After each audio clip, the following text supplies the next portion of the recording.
We are live. It is the Skydles Space Cryptocurrency Volunteers YouTube live stream. Skydles, the space debris cleaning cryptocurrency, one of two cryptocurrencies I've ever seen that are not securities. We had no founders tokens. We gave them all away. And we have a fund that took a third of the tokens that will ever be printed, and they donates 10% every year to companies, entities, or people, I guess, that are coming up with ways to clean up space debris. Good ideas. We have a whole crew. I wasn't even sure we were going to do the call. 3 minutes ago, Joe Anderson and I hopped on here. It's like, Joe, it looks like it might just be you and me. We'll show some Starship video. We'll update the number of tokens we printed this month for space activities, and we'll get the hell out of here because it's Thanksgiving. And now we got 6 people, and we're going to have to do an entire call. Whoa. Hello, everybody. We got Cody Willard, Bryce Smith, Joe Anderson, Dan Gerasi, Sanatzi, and Piper. Bryce is an analyst at a hedge fund. I'm a hedge fund manager. He works for me. Joe Anderson is an American badass is what we call him. He's a retail genius. Dan Gerasi, CEO of Free Fall Aerospace and also the chairman of the Planetary Society. I'm very proud that we have the chairman of the Planetary Society working with us. I think I make a point to say it every week. So that's why. Sanatzi is a PhD lead scientist, legend in his field for many years. These days, he sits around his house and watches the trees and ducks. Piper Damian is also an American badass, a fantastic guitarist. He's worked with me for many years in various capacities. I like to call him the most super competent person I've ever met. Welcome, everybody. Starship. Let's hit Starship first. And then we'll talk about tokens we printed, and then we'll let Dan riff on whatever he wants to talk about, like we always do. Starship got up. It's going to try to do 10 minutes. It made it 90 seconds. How long did it make? Dan, anybody? Oh, longer than that. I was on the road coming back from New York. I did not see the flight. Beautiful. Too early in the morning. I don't know what it was. It was beautiful. 8 minutes, I think, is what it says. Yeah. Amazing. No, it was beautiful. And they achieved what they wanted to achieve. So another, we're having to redefine what success is in the space business for a lot of people who grew up in the 60s and think anything other than a flawless mission is a failure. So this exceeded expectations on a number of fronts. All those engines were burning beautifully. They got everything. It was a nominal flight, as NASA likes to say. Nothing out of the ordinary. So went as expected. Now on to the next set of tests. You see suffers mid-flight failure. This is the mentality. It was amazing. It is. Look at that thing. The thing's taller than the Statue of Liberty. It's flying. Yep. We're going to let it go. Keep watching. Keep watching. Look at that thing. After chamber pressure is nominal. I just don't understand how it goes so straight and where it's supposed to go when it's like a pencil. That's the part I don't. It's amazing. Yeah, wow. If you've ever seen videos of failed launches where it didn't go where it was supposed to and ends up going sideways or upside down, it's a beautiful thing, but it's hardcore engineering that has everything in a perfect state of balance. I mean, one engine doing something a little wonky and that thing's going to turn. So that thing's got 32 Raptor engines burning, right? How big is a Raptor engine? Could I wrap my arms around a Raptor? No. Is it that big? They're big engines. I mean, they are smaller than what we're used to seeing on a Saturn or one of the big NASA rockets, but they just made a much more efficient engine. And his attitude was, rather than building 2 or 3 or 4 or 5 like we had with Saturn, the Saturn V. This was build one that works incredibly well, that's reusable, that we could use for the very first launches of SpaceX with Starship or with Falcon, and then just strap more and more of them together to lift bigger and bigger stuff. So they're not making dramatically different engines for everything. It's a basic core concept. It's just that the Raptors are the ultimate SpaceX engines. That's all. Dan, what are the strategies? Who's closest? Is Blue Origin even going to come back and do launches? Who else is? I mean, Rocket Lab's trying to get their bigger ship out. Relativity has put their stuff on hold to try to get a bigger ship out. Firefly's out there doing some stuff. The door is open.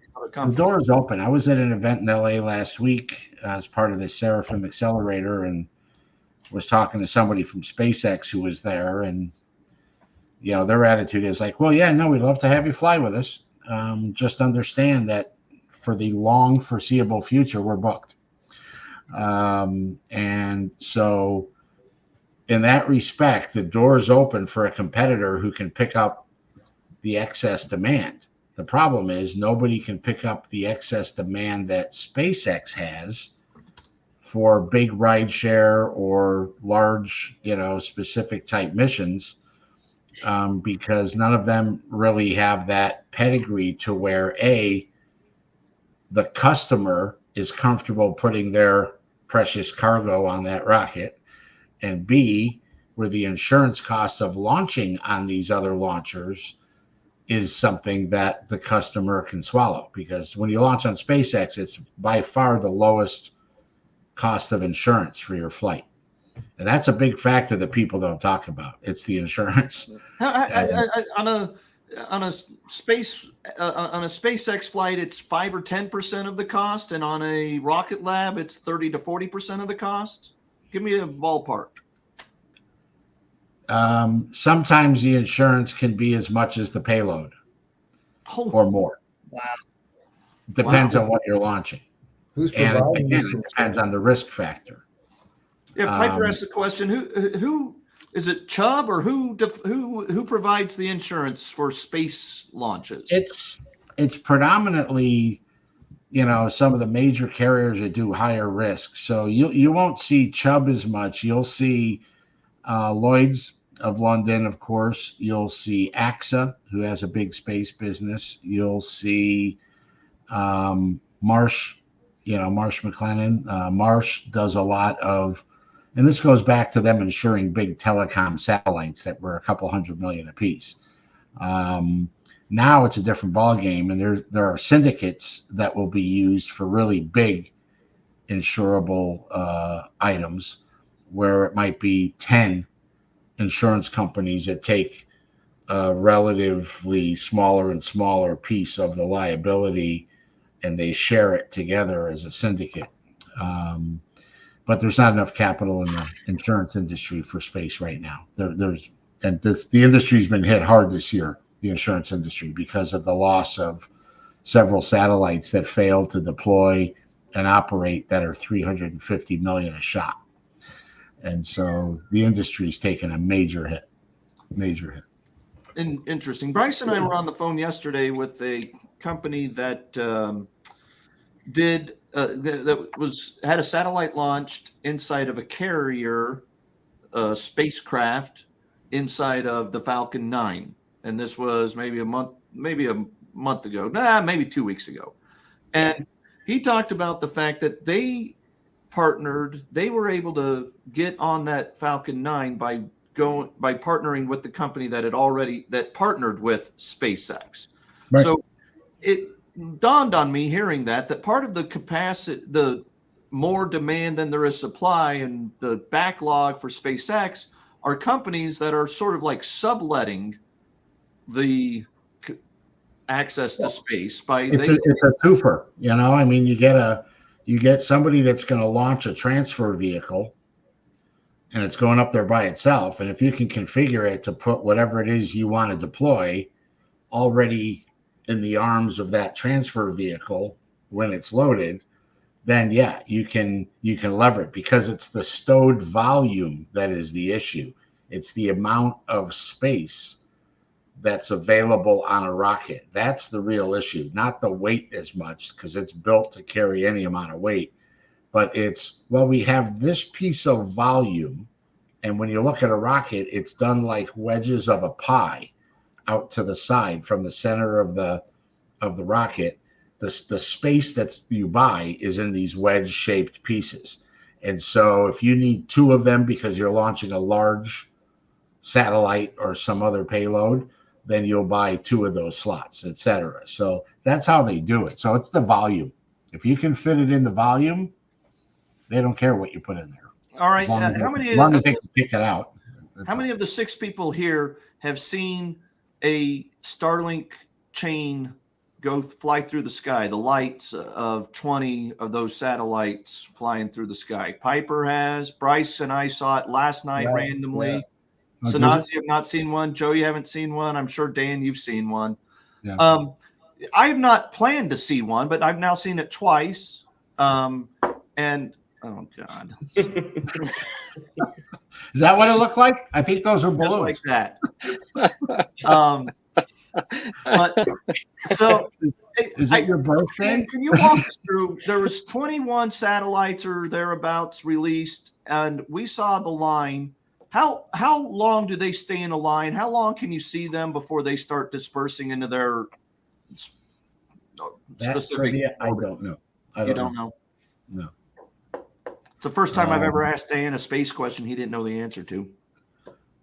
No, there wasn't really even I couldn't even make up a good one for that one. No, it's it's fascinating, the whole rideshare issue of how they do it and the deployment and how the volume of what he can deploy, and then you think of what he can put in a Starship and how many Starlinks he can deploy from a Starship. It's going to be. Do you know the answer to that? If he can do 20 right now, what is it? 100, 120?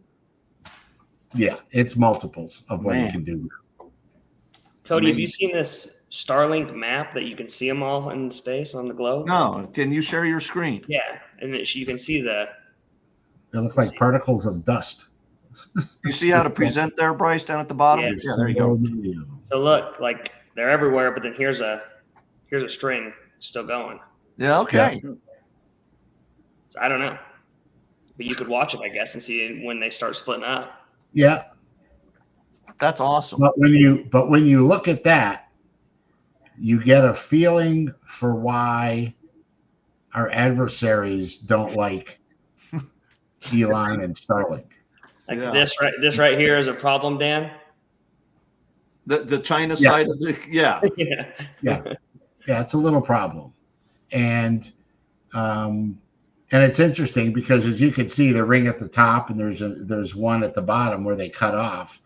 That's where you're going to get 85% coverage. When you have satellites in orbit, and they're on the plane, the equatorial plane, you can only see so far north and so far south. So with Starlink, you just put them everywhere. They just don't need as many, in the polar regions. Hey, Bryce, those are harder orbits to get to as well. I see. So my question, I guess, then is Bryce, all of those little dots, are they all rotating? Are they all moving, or are they stationary? No, they're moving. They're able to keep themselves up. 18,000 miles an hour. They're flying. So they're all moving like that. You can kind of, I don't know if y'all can see them or not, but on my screen you can see them moving a little bit. Yeah, Sure. Yeah. Can you paste the link for this, Bryce? Yeah. Yeah, paste it in the chat here so that everybody is watching and or we ourselves can. So there's a real, this is only going to get more crowded, and that image obviously gives it the impression of it's crowded, but the amount of space between them is still pretty good. And the reality is going to be that LEO, and this makes the case for why we have to get debris removal under control.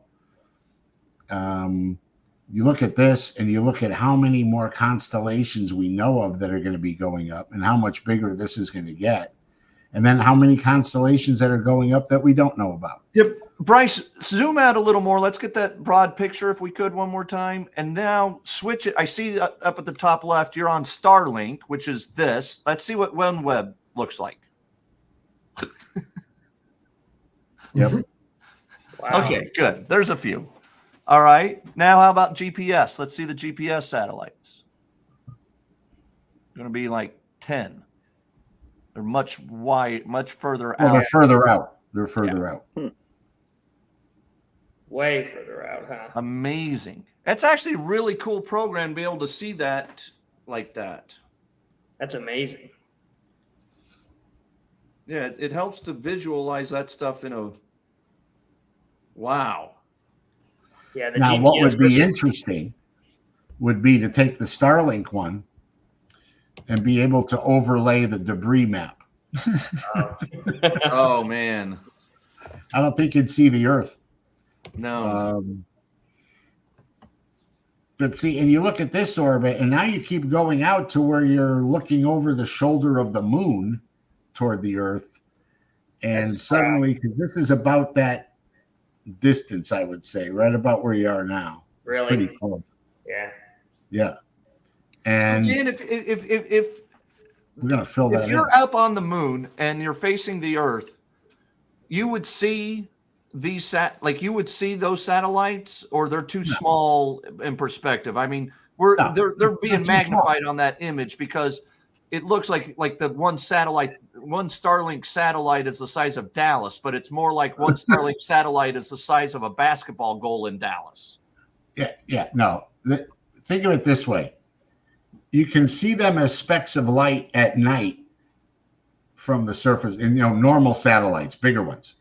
You can see them standing on the ground as they go through the sky looking like a shooting star, From Earth, just you as mean. a little pinprick of light. You can't see the Starlinks, you can see the string.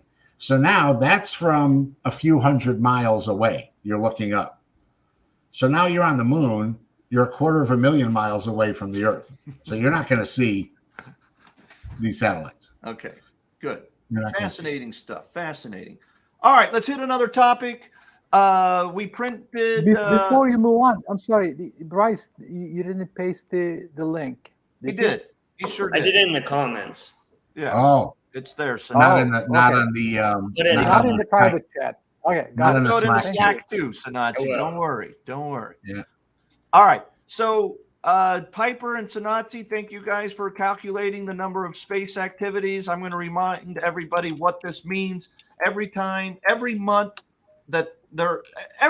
there are multiple launches. Satellites, human beings. Sometimes they're sending them to the far reaches of the solar system. Sometimes they're sending them to the moon. Sometimes they're sending them to the space station. As long as something gets out of what's the threshold? What's the word I'm looking for? That you get to outer space. The Kármán line. Kármán line. Thank you. As long as you get past the Kármán line, we're going to successfully deploying stuff. We calculate space activities, and thereby that's how inflation is created in the Skydal Space Crypto Token, and how it rewards existing holders, and it also puts an equal amount into the fund that then pays it once a year, sends its 10% of its tokens to companies that combat space debris. So this month, according to Piper and Sanatsi, we had satellites, 197 satellites, which then we print 19,700 Skydals. 100 Skydal tokens for every satellite, and we had 3 astronauts, and it is 10,000 tokens for every astronaut. And so we will print 49,700. Are you guys, Sanatsi, Piper, you guys are using this year's numbers, not last year's numbers, right? It got cut in half every year? Correct. We're on the right year for sure. Okay. 2023 fall. Well, I mean the multiplier. Oh, yeah. The first year we multiplied it times 110,000. The second year it gets cut in half. The next year it gets cut in half again. I wonder if you guys have cut that in half. I've been plugging it That's- into the calculator, so whatever the calculator says. The calculator is probably set to the first year. We're going to have to fix that. Yeah, So let's adjust that okay. calculator. We Let's didn't do check that. You're right. double check that. I'm not sure I'm not sure those numbers are cut in half. They might actually be already cut in half, but at a glance, I'm not sure. For the record, then there'll be somewhere between 49,700 tokens minted or half that much. We will confirm that and let you guys know what happened to our boy. Dan didn't like us shifting gears. It's over. Unbelievable. Maybe a Starlink satellite connection left. Bryce and I were at lunch yesterday with a random guy. There he is. Bryce and I were at lunch yesterday with someone who lives out here in rural New Mexico. Not even rural. He lives in Alto, New Mexico, which is it's a relatively wealthy enclave of a relatively wealthy town called Ruidoso, New Mexico. And there's lots of DSL and cable providers for your internet out there. He switched over to Starlink and he loves it. He's been on it for several months, hasn't had a problem. I've been on Starlink now for 2 months in rural New Mexico where I did not have good service. And Starlink changed our lives. It's amazing. So anyway, we'll figure out those numbers and we'll print the tokens this weekend. And then we'll talk about next week. We'll update everybody on that. Was there one other thing I was going to talk about? Space-wise, Dan, any big news in the space world this week besides the Starship launch? The only thing other than the headline grabbing stuff, like, Starship, there's a big internal fight going on at NASA and the Planetary Science Directorate and with Congress over the funding of the Mars sample return mission. So here we send up Perseverance. It does all its thing. It's going around taking all these sophisticated samples. All this is great.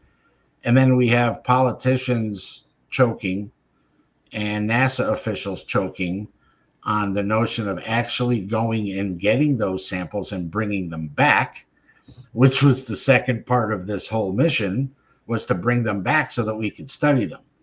And because of the genius of the bureaucracy in the beginning, the return mission was not included in the full mission budget. So they decided to do two pieces at the end of the day is what it really comes down to.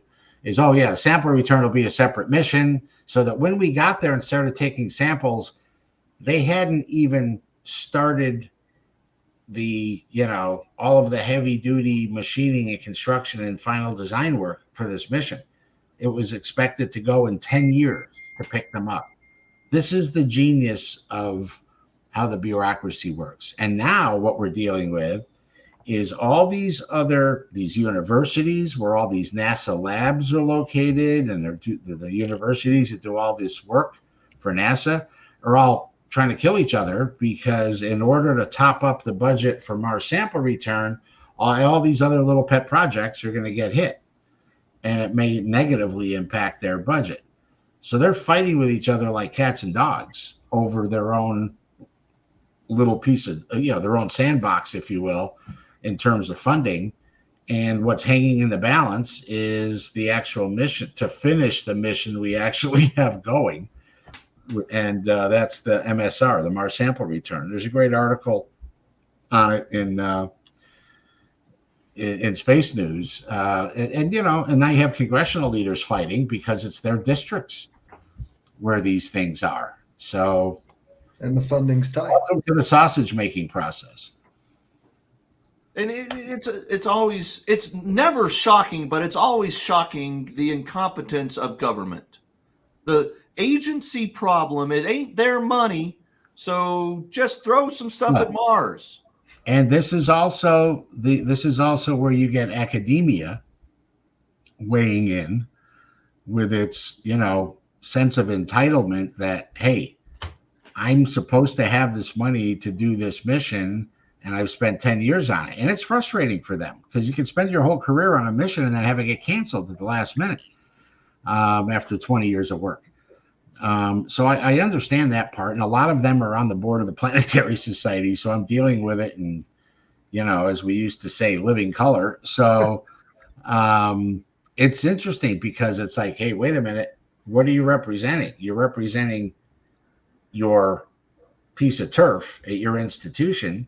How about the science itself and what we need to do? What's best? Well, my mission's better than any other. And then you get into this whole other level of a bun fight, and that's pretty much what it is. They're throwing dinner rolls at each other now. Meanwhile, Starlink and SpaceX are like, yeah, we'll do this.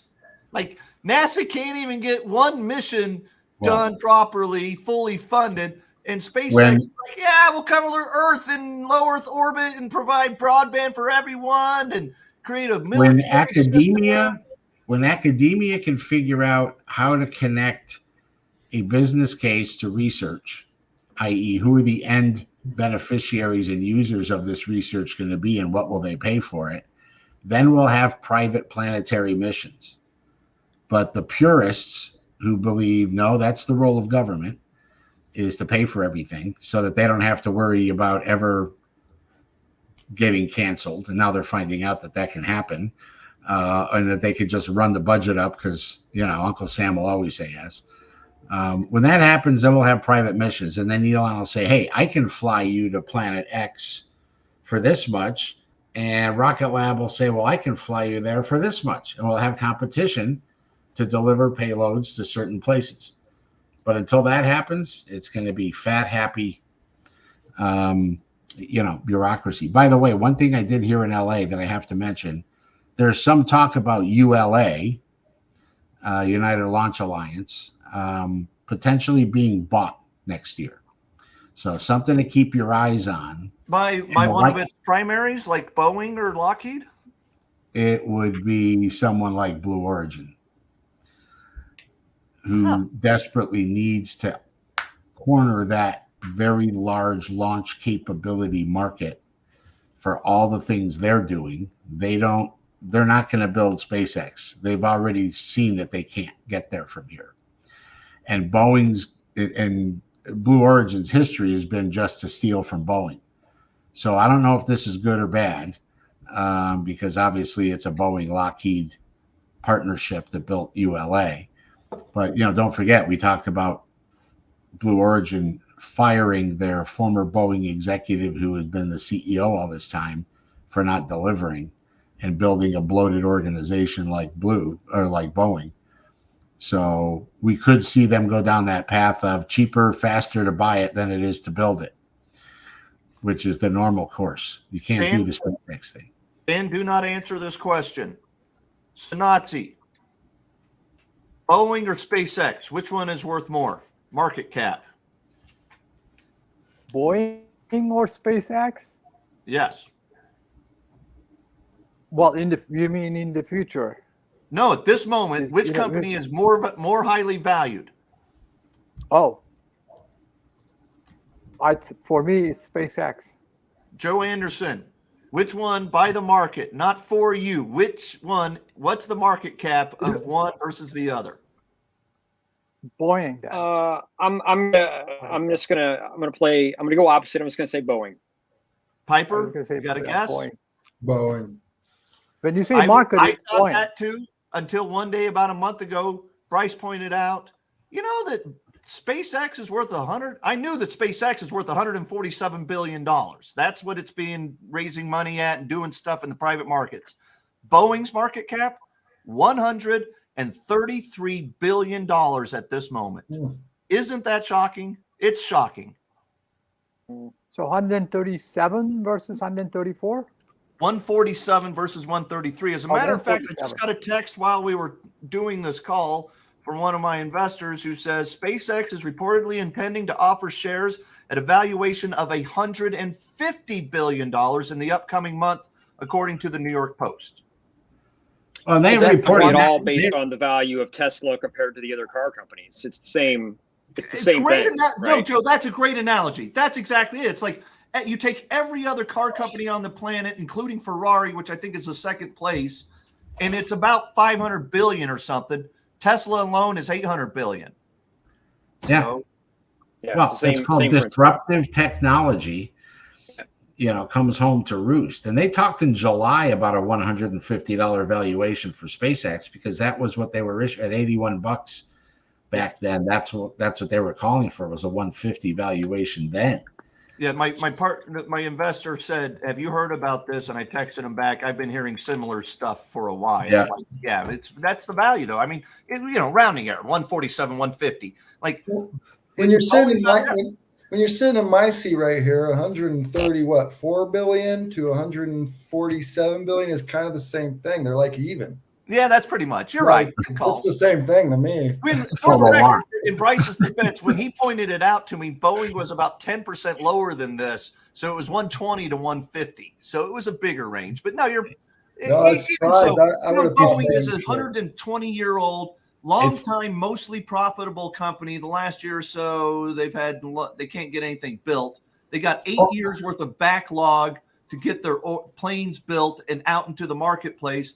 And SpaceX comes out of nowhere and is like, hey, we're going to create a satellite internet business that's going to be worth $100 billion. We're going to be the only launch company on the planet that can actually take people back and forth to the ISS. We're going to take people to Mars and start a colony. Like, it's crazy. Last questions or comments? Anybody? Well, I was going to say that would be the whole failure option thing that you're talking about with NASA and all these guys is partly because of something you just said. It takes them 15 years to build a rocket. If it's not successful, then it's a failure. When you're building a rocket every 2 months, you can blow stuff up and it's testing. And so it's not failure. It's the same. You budget it in. You're like, yeah, we'll do this and figure it out as we go along. I mean, look at the early days of NASA and go back and look at how often they launched versus tested. And when they had those test launches that went sideways and plowed into the ground, in the 60s, they went quiet for 3 months, 4 months. And, because, they couldn't, this was a Cold War race. You couldn't show any weakness. Couldn't show that your engineering was bad. I mean, we know the Soviets weren't even letting the word out that they were having failed tests. They kept it quiet. There were some where hundreds of people died because they were pushing the time too fast, and they blew stuff up with a bunch of people standing 50 feet away.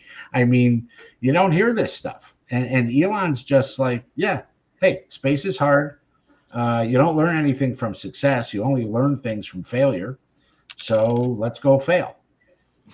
And, it's counterculture, but hopefully the culture changes. Counterculture. It's no different than sending cars into the crash test wall. I mean, you put the crash test dummies on there, and you blow some stuff up, and you figure out how it works, man. Yes. But it's not. Yeah, it's just not spectacular. It's one little automobile with a couple of dummies. Yeah. Whereas this, everybody on TV gets to go, SpaceX failed. It was a miserable, horrible launch. It was a real problem. They didn't do what they set out to do. All the Elon haters are jumping up and down. And let's not forget the dynamic that there is no wall in the rocket world. They're not intending. They're in the car world. They're sending it at the wall. Here, they're sending it up, going, if something does go wrong, we'll learn from it. Well, if we ever have footage of something hitting the water, then you'll have your wall. If you get footage of that. Right, but they're not shooting it at the wall. They're not purposely blowing stuff up. I think if they had crash test dummies in these rockets when they blew them up, that you'd see them flying through the air. I think that would change people's view quite a bit. So, Nats, you got one last thing? What would be the estimated share price for SpaceX? It's $81 a share right now. SpaceX, But it And that's is the one. And that's the 150 That's a valuation. $150 billion valuation, but it is on the private markets. You can't go out and buy it on the stock market or anything. You got to go. Okay. If you don't have at least a million or $2 million bucks, you got to go through an SPV, a special purpose vehicle, and you don't get it's not like owning outright shares very easily, but you can figure it out. There are shares out there, especially if you have a lot of money. All right. Thank you, guys. God bless. Thanks for being here. Happy Thanksgiving. Happy Thanksgiving, everybody. And Happy Thanksgiving. let's get this. Lay back. And happy 4th of July, Cody. Happy 4th of July. There you go. Bye, guys. Yeah. Yeah. Bye.